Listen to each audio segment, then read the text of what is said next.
Welcome to the People Performance Podcast, where we discuss all things people performance. The People Performance Podcast is made up of 3 series. First up, we have the Leader Lounge episodes with founder of T2, Martin Johnson. Then we have the guest interview episodes. And finally, we have our performance episodes delivered by our very own T2 consultants. If you've listened to our podcast and you want to get in touch and find out a little bit more about what we do or how we can help and support you, reach out via help@trans2performance.com. You can stream and listen to our podcast on all available platforms. So for now, sit back, tune in and enjoy the People Performance Podcast. And welcome to another Leader Lounge episode with me, Martin Johnson, the founder of T2. Today we're going to be talking about a growth mindset. It's a topic that I've been working on with many clients at the minute, and I've brought some notes from that work, and I've also brought some notes from my book, which I will refer to throughout the episode. But let's start off by defining what we mean by a growth mindset. So I'm going to give you the definition.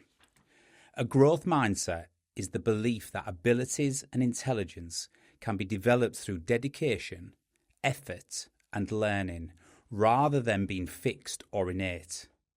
People with a growth mindset embrace challenges, see setbacks as learning opportunities, and find inspiration in the success of others.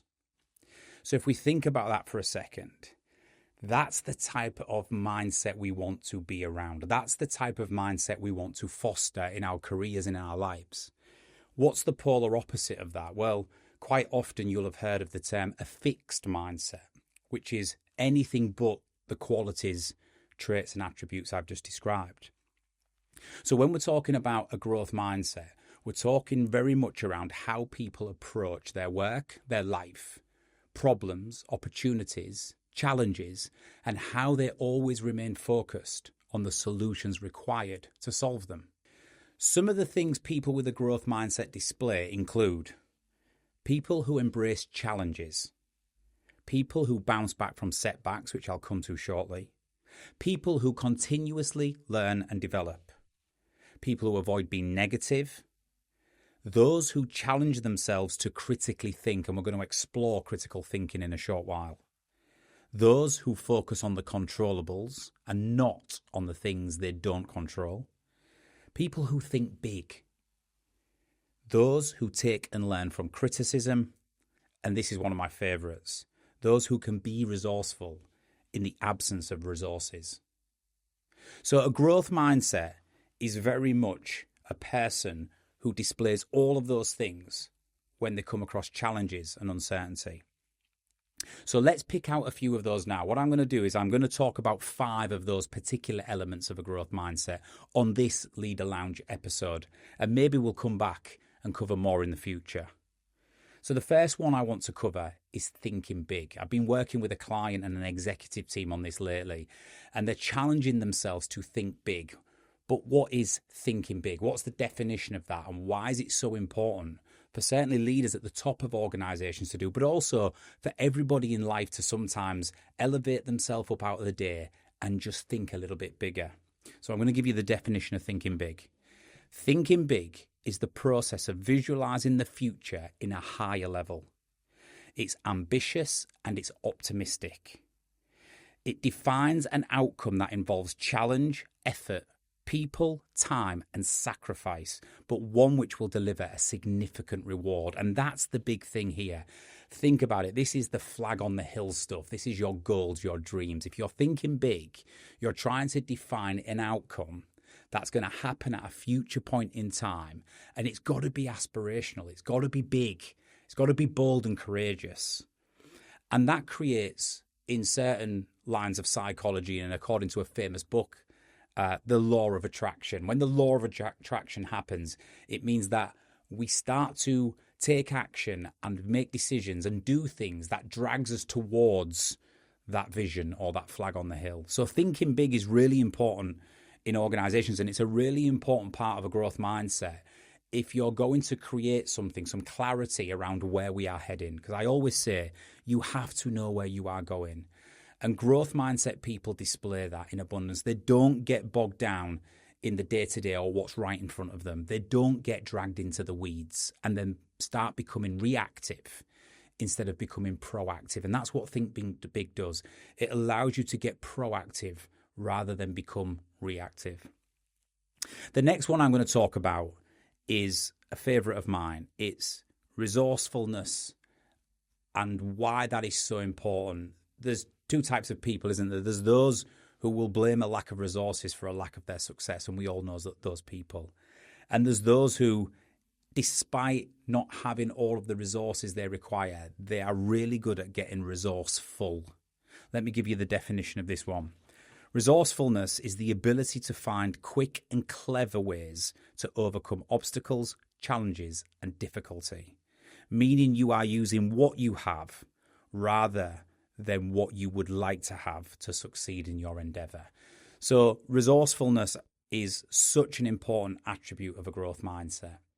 My personal connection with this was when I first started T2 10 years ago now. I knew that one of the things that I needed to do to be able to get the brand out there, and one of the things I needed to be able to achieve, was to get some widespread recognition and some PR. I needed to be able to get my voice out to the world. I needed to be able to get on the stage and talk and then capture it via video and put it on YouTube and social media so people could see what we did in real life. So I started contacting the conferences and the events, and I'd say, my name's Martin Johnson, I'm a motivational speaker and I'd love to come and speak at your event. And the response was the same every time. It was, okay, Martin, that's fine. Can you send us a video of you speaking in front of 200 people or more, and we'll consider you. We have to know if you're any good first. And I thought, well, I can't get the video unless you put me on the stage. So I was in a bit of a catch-22. I didn't have what I needed at my disposal. So after a while, I decided to do something about it, and I rolled the dice. I looked at what resources I had. I looked at what finances I had, and I created an event called T2 Talks. And I managed to book out a venue, convince 3 or 4 of the speakers to speak for free on the evening with me, and I convinced 200 people to come in the audience, all for free, and watch the first ever T2 Talks, all in this bid that I could hire a professional film crew, capture it, then I would have my proof, and that would be my ticket to the conferences and events that would allow us to take off and get our message out to the world. That night went incredibly well. We did capture it on video. We posted the videos on YouTube, and over 200,000 views later, I was invited to speak at the conferences. And that's an example of where you utilize your resources that you have and you get resourceful rather than giving up and sort of saying, well, the world's against me right now. So resourcefulness is a really important part of a growth mindset. And too often in organizations do we hear people, including leaders and teams, say, I don't have enough people. We don't have enough time. We don't have the right equipment. We don't have whatever it might be, the right technology and systems. And you get caught up in blaming a lack of resources for a lack of your success. Growth mindset people don't do that. They instantly gravitate towards becoming resourceful. The next one I'm going to talk about is growth mindset people bounce back from setbacks. Now, that's quite obvious to say, and you might think, well, we all do from time to time. Some are better than others, but when I'm talking around bouncing back from setbacks, we're talking about people who are high or dial up the attribute of resilience. Resilience is your ability to return to your baseline emotional and mental state after a triumphant or traumatic event. It's where you've gone into adversity or setbacks or experienced elation and triumph. And whether you go high on reward and recognition or low on frustration and irritation, resilience is how quick you return back to your even keel, your baseline state. And people with a growth mindset have resilience in abundance, or they're very conscious of dialing it up when they need it the most. Because the ability to bounce back as such requires you to settle your system, get back to your even keel, your baseline emotional and mental state, so you can carry on and push forward.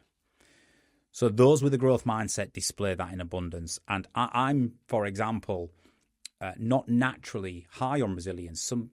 To some that may surprise you, but I'm quite low. If I come off my baseline states, whether it's triumph or adversity, it takes me a little bit of time to get back. If not, sometimes that whilst I'm off it, I get triggered again, and then I'm in this perpetual state of adversity. So I've got to really dial this up, and I've really got to concentrate on getting back to my baseline for the good of myself and those around me. The next one I'm going to talk about is controllables. People who focus on the controllables display a growth mindset, not those who focus on all the reasons why they can't succeed or what they don't control. Let me just give you the definition of this one. Controllables refers to the factors and elements within a situation that can be managed and influenced to achieve a desired outcome. It's the process on focusing on the input of a task and not the output. Challenge state mindset we talk a lot about here at T2. The whole reason we get people to focus on a challenge state mindset is to focus on the controllables, because that makes us look at the decisions we need to make, which looks at the actions we need to take, which makes us feel back in control. Otherwise, we can slip down that slippery slope of the environment, consequence, and all the things we don't control. And the final one I'm going to talk about for this short Leader Lounge episode around a growth mindset is, and I honestly believe that as a generation, as a society, this presents the biggest opportunity right now, is to get back to critical thinking. We're losing our way with critical thinking. We're losing the ability to critically think. Let me explain what this is. I'll give you the definition. Critical thinking is the process of analysing the available facts, evidence, and information, along with observations and arguments, to make sound conclusions and informed choices. This bit's important. It also involves recognising your underlying bias and assumption in order to challenge your innate beliefs, thoughts, and feelings. This is the hardest thing for a human being to do. In all of our line of work here at T2, getting people to be self-aware enough to challenge their innate thoughts and beliefs, their worldview, the fundamentals that they feel so strongly about is the challenge, because our biases are strong, our unconscious motivators are strong, the way we see the world is strong. And in a situation that requires critical thinking, unless you are willing to put all of that on the table and say, am I right? But am I right? I feel strongly about this situation, but am I right? I think this, but am I right? That's an incredibly tough thing to do, but it's absolutely required if we're going to be able to critically think. A couple of things in there. It says, yes, it's about analysing data and evidence and facts and information. And where we have that, especially in businesses and in teams, that's really helpful. And sometimes the facts, information, data and evidence will help you challenge your bias and your feelings. But sometimes we don't have clear evidence, data and facts, or not enough, or not as much as we would like. So we go straight back to gut feelings, biases, and our perceptions and worldview and the way we see the world.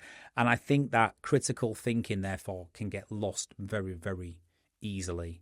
I'm talking a lot at the minute, and I talk about it in my book, I Am Human, Pain and Pleasure, around mis and disinformation, and around, in this modern world of the internet and social media, and now AI, which is supercharging and fueling the rate of mis and disinformation, that a huge percentage of what you consume and read is usually inaccurate in the form of misinformation or purposely built to deceive, which is disinformation. And that then serves to reinforce your narratives and your beliefs. So if you are slightly on the left side of politics, or you're on the right side of politics, and you view a few things online, the algorithms are very clever, and they will send you stuff and show you stuff to reinforce and deepen that thought, those thoughts and that bias. So we see this polarization happening, which eradicates any form of critical thinking. And then we see more people in the world with a fixed mindset instead of a growth mindset, because it's all doom and gloom. There's nothing they can do about it. And they stop critically thinking about situations and things. And it's so important that we get back to doing this, that we put things on the table and we say, I think this, and my experience is this, and my gut feeling is this and my emotions tell me this, but am I right? And critical thinking in organisations, bringing it back to the workplace, is so important because we're losing it. And if we lose critical thinking, we are not going to solve problems. We're not even going to know what the problem is accurately in the first place. So a growth mindset, and I'll just finish this Leader Lounge episode by repeating the definition. A growth mindset is the belief that abilities and intelligence can be developed through dedication, effort, and learning, rather than being fixed or innate. People with a growth mindset embrace challenges, see setbacks as learning opportunities, and find inspiration in the success of others. Some of the elements we've talked about today: think big, resourcefulness, bouncing back with resilience to baseline after setbacks, focusing on the controllables, and the ability to critically think and go against all of your gut instincts and thoughts and beliefs and worldviews and biases, and look at a problem independently and challenge it and say, am I right, with data, evidence and facts. If this very much sounds like you, then great. You're clearly demonstrating a growth mindset. If, like me, because we're all human, you find some of the elements we've talked about on this episode that actually you fall foul of, or you don't display naturally, or you have to really think about it, just think about how you can push into those when the situations require it and in times of need, because that's what people with a growth mindset do. If you want to know more about this, I think we've got stuff on the T2 Hub. We've got quite a lot of stuff on the T2 Hub, but I think there's going to be a couple of follow-on episodes that will push further down the line into the Leader Lounge episodes in the future. But if you've got any comments, please put them in. If you've got any questions, please comment and we'll do our best to respond and reply. But that's all for now on a growth mindset, and we'll be back again shortly with another Leader Lounge episode. The Leader Lounge with Martin Johnson, brought to you by T2.